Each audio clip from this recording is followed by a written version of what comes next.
Ladies and gentlemen, boys and girls, headliner cards are here. And that means that we're going to start off our mini player review series with Morgan Sanson. I mean, he's the lowest rated headliner card that EA have released out of their... They're releasing 2 batches. This is the first one being released this week. But let me tell you, he's 84 rated and he has a very well-rounded card. He only cost me 29k on the transfer market, guys. That's going at a very similar price on PlayStation and Xbox. But I reckon at the time of you watching this, he'll probably be somewhere between 20 to 25k on both consoles. As I said, guys, very well-rounded card. He only has one stat that's underneath 80, being, of course, his defending. He played 5 games for me. He only got me 1 assist, guys. But I'm not using him to get goals and assists. I'm using him in a 4-3-2-1 as a box-to-box midfielder who's going to be able to run forward and run back, make those tackles, get the ball upfield, and hopefully get some assists and create some plays. He's got a great card, guys, face card stats-wise. 4-star is absolutely brilliant. Medium work rate, which I will discuss a little bit later. But let's get into his in-game stats, guys, and I'll just talk about some of the key in-game stats before we get into the gameplay and I discuss these pros and cons there. But either way, 83 acceleration is very important. As I said, you need to make those quick bursting runs upfield and chasing defenders back. Sanson has that. I wouldn't necessarily recommend putting a pace chemistry style on him. You can if you want, guys. I want to put a guardian on him because I wanted to boost that defending and I also wanted to boost that dribbling. Unfortunately, the balance is still at 73, but you guys can see we boost his agility up quite nicely there, and he is very agile, guys. No spoilers there. I just did give a spoiler, but he is very agile, guys. His passing is very good as well. You look at those passing stats right there: 84 vision, 86 short passing, and 88 long passing. Shooting stats aren't too bad, guys, but I wouldn't recommend playing this guy as a cam. I will talk about it, of course, when I get into the gameplay, but very well-rounded card, guys. I mean, there's nothing really I can fault him out for. The 72 aggression is a little bit low, but the 81 strength kind of compensates for that. 84 stamina is fine, guys. So yeah, you guys can see right there from the Morgan Sanson card, nothing really stands out at you, but it is by all means a very well-rounded card, a very good-looking card. So without further ado, let's get into the gameplay, the pros and cons, and I'll talk about Morgan Sanson a little bit more there. So into the gameplay and pros and cons with this foot headliner Morgan Sanson card.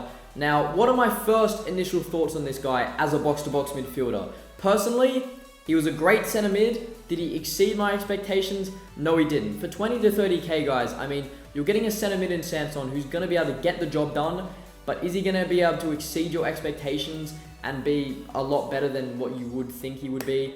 Probably not, guys. As I said, when we looked at his in-game stats, nothing really stands out at you, but nothing is necessarily bad. I will say, that is the exact, like, that is how Sanson plays in game. He's not bad, but at the same time, nothing is amazing. So I would definitely just be aware when you get that card. Although he is very well rounded, he almost is in Club 80. He's not Hullet. He's not going to do what Hullet does. But he is going to do what a good center mid does, guys. And talking about his pros, guys, I will talk about his first pro, being his 4-star combo. That is one thing that definitely does stand out with this card and makes it a bit of a game changer. Because specifically on a midfielder, I feel like a 4-star combo is very nice. But more so the 4-star weak foot. So it is good that Sanson does have the 4-star weak foot. So passing on his weak foot, shooting on his weak foot, everything with that didn't worry me one bit. But the 4-star skills also offers that creativity kind of side with this card as well. In the sense that he can go forward, he can make those runs because he does have the pace as well, which moves him on to his next pro for me, which has to be his 83 acceleration. So he does have the pace to get forward, and with the 4-star skills, can make this guy a bit of a versatile midfielder because you can use him in that attacking role. Did I use him in that attacking role? Not personally, but you could go and give this guy a crack at cam because his shooting stats aren't the worst. I didn't boost his shooting stats, which made me think that his shooting wasn't necessarily the best. But either way, he could be used as a cam, guys, simply because of the decent pace and the 4-star skill move. So be in mind with that, guys. But the 4-star combo and acceleration are 2 really good pros for me. His next pro for me, guys, had to be his passing, specifically his short passing. The link-up play is really good with this card, guys. Of course, in the 4-3-2-1, you need to make a lot of passes with your midfielders.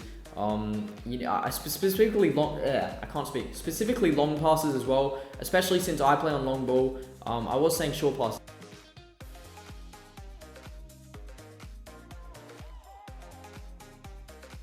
I find that was quite effective, and he did do a pretty good job of that. So his passing range with Sanson, short passing, long passing is fine, and I wouldn't feel the need to put a passing chemistry style on this guy whatsoever because he does have the 86 short passing, the 84 vision, and the 88 long passing. On to his next pro for me, guys. Now, I have forgotten it. His agility, guys, of course. His agility is very, very solid. It goes back to him being a versatile midfielder. You could potentially try him more forward as a cam because he is very decent on the ball when it comes to feeling quick, to feeling smooth. He does have the agility. I believe his agility is somewhere in the mid-80s, but I did boost it with the Guardian Chemistry Style, and I think it became like in the low 90s, so it did feel very, very good on the ball. Of course, some pros that I am going to give him, it is going to vary depending on the chem style that you use him. So, of course, Sanson's defensive ability felt a lot more solid for me. But if you were to put a chemistry style that wasn't to boost his defending, maybe his defending could be a little bit worse. So since I put a Guardian chemistry style on him, I found that Sanson did feel very agile on the ball. But yeah, that's the beauty with this card, is that you can put any chemistry style on him. Depending on what you want to improve with this card, you can improve. Because with the chemistry style, I mean, look what it does. I don't know if I necessarily believe the boost that chemistry styles give to a player, but nevertheless, I did feel that Sanson was very agile on the ball. And onto his last pro, guys. For me, it had to be his nation. It doesn't go down to how he plays in game, but this guy being a French midfielder, there are a plethora, a myriad.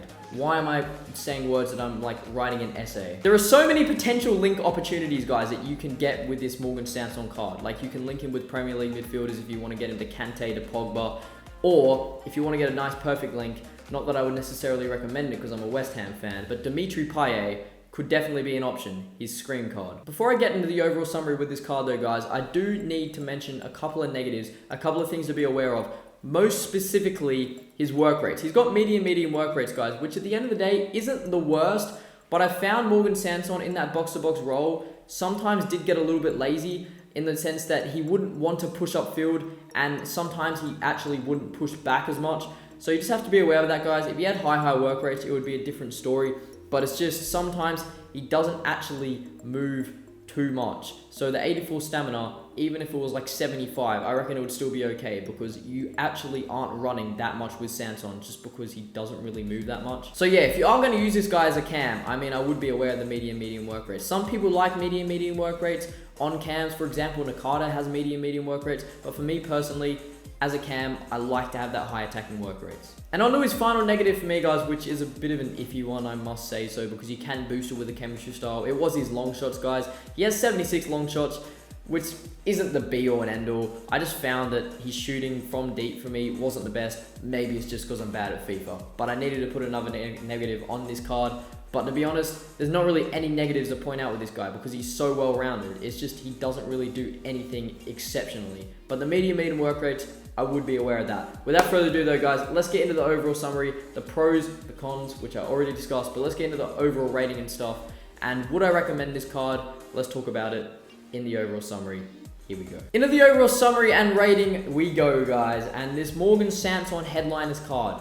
As I said, guys, it was a very decent card. And for 25 odd K, you are getting bang for your buck, guys. If you can fit this guy into your team somehow, which I'm guessing a lot of you guys would be able to because he is French. Although he is from Ligue 1 and there's not many exceptional players from Ligue 1 except for like the Mbappes, the Neymars.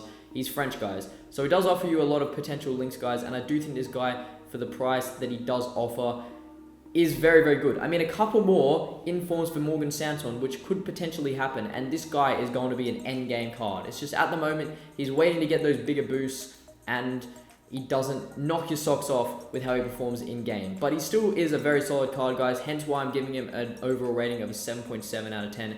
Decent overall rating, but I am giving a higher value for coins of an 8.5. I would recommend giving this card a crack, guys, simply because he is pretty cheap, and you can't really go wrong. There's not a really big risk with going to buy this card and using him in your team. Even as a substitute, guys, he could be decent because he does have the pace. He's a bit of an engine in midfield, and he will get the job done for you guys. That's something that Sanson does well. He will get the job done for your team.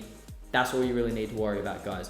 So that's going to be the end of the player review for this Foot Headliners Morgan Sanson card. That's our first Headliners player review, guys. I've got 2 more coming very soon, but let me know other players you want to see me review in the comment section down below, whether it be Headliners players, icons, objectives players. I don't mind, guys. Let me know in the comment section down below, okay? Thank you all for watching this video. Make sure you like, subscribe, do all that stuff if you haven't already. Turn on post notifications so you never miss an upload from myself, and I'll catch you all in the next one. Peace.